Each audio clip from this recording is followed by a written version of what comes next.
पश्यैतां पाण्डुपुत्राणाचार्य महतीं चमुं ब्रूढ़ां द्रुपदपुत्रेण तव शिष्यण धीमता।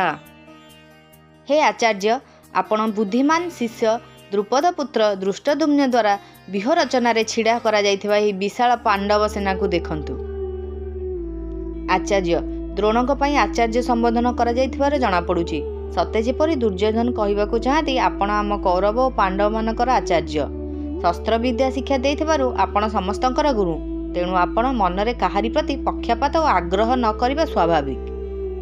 तब शिष्यण धीमता एही पद प्रयोग करिबारे दुर्योधनकर अभिप्राय हैला आपण एते सरल जे आपण को मारिबा पई जन्म नेइथिबा दृष्टद्युम्न को मध्य आपण अस्त्र शस्त्र विद्या शिखाइछंती एवं आपणकर शिष्य सेही दृष्टद्युम्न एते बुद्धिमान जे से आपण को मारिबा पई आपणक ठारु ही अस्त्र शस्त्र विद्या शिक्षा करिछि।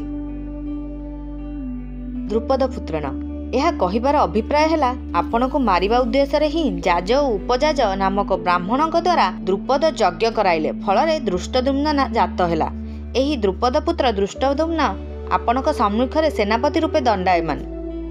यद्यपि दुर्योधन एठारे द्रुपदपुत्र स्थान में दृष्टद्युम्न मध्य कहि पारिथान्ते, तथापि द्रोणाचार्य सहित द्रुपदक थिबा शत्रुता संबंध स्मरण कराइबा पई दुर्योधन एठारे द्रुपदपुत्रेण शब्द प्रयोग करी कहिबाकू चाहती जे यह प्रतिशोध नेबार उपयुक्त समय। पाण्डुपुत्राणाम एता ब्रूढ़ महात्म्यचम्य पश्य। द्रुपदपुत्र द्वारा बृहकार सुसज्जित पांडवक ही विशाल सेना को देखंतु। तात्पर्य है जो पांडव प्रति आपणकर स्नेह रखुतिले सेही माने आज आपणक प्रतिपक्ष केवल आपण को मारिबा पई जन्म नेइथिबा द्रुपदपुत्र को सेनापति कराई व्यूह रचना करिवार अधिकार देइछंती। जदि पांडव आपणक प्रति स्नेह रखुतांते तेबे आपण को मारिबा पई जन्म नेइथिबा व्यक्ति को तो अंततः मुख्य सेनापति करि नथांते, एते अधिकार तो देई नथांते, मात्र सबुकिछि जानि मते सेमाने ताकू सेनापति करछंती।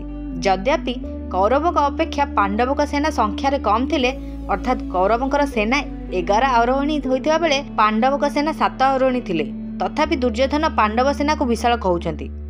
पांडवक सेना को विशाल कहिबारे दुईटी कारण थिबार जणा पडुची। प्रथमतः पांडव सेना एपरि प्रणाली रे व्यूहकार सुसज्जित होइथिले जे दुर्योधन को कम सेना मध्य अधिक सेना परि देखा जाउथिले, एवं द्वितीय रे पांडव सेनार समस्त योद्धा एक मनोभाव थिले। एही एकता जो पांडवक कम सेना मध्य बल उत्साह अधिक जना पड़ुथिला। एपरी सेना को देखे दुर्योधन द्रोणाचार्य को कहबाकू चाहती जे युद्ध समय आपण एही सेना को साधारण छोट माने करिवे नाही, आपण विशेष बल प्रयोग करी सावधान पूर्वक युद्ध करिवे। पांडवक सेनापति द्रुपदपुत्र तो आपणकर शिष्य, ताको पराजित करबा आपण पई बा केउ बड़ काम।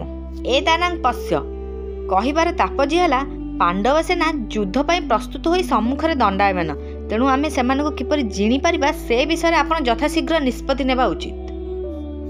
द्रोणाचार्य को पांडवक सेना देखिबा पई प्रार्थना करी दुर्योधन एवं पांडव सेना का महारथी मानकु देखाउछन्ति। एपरि नुआ नुआ वीडियो पई आम चैनल को सब्सक्राइब करंतु। वीडियोटी भल लागिले लाइक, कमेंट और शेयर करंतु।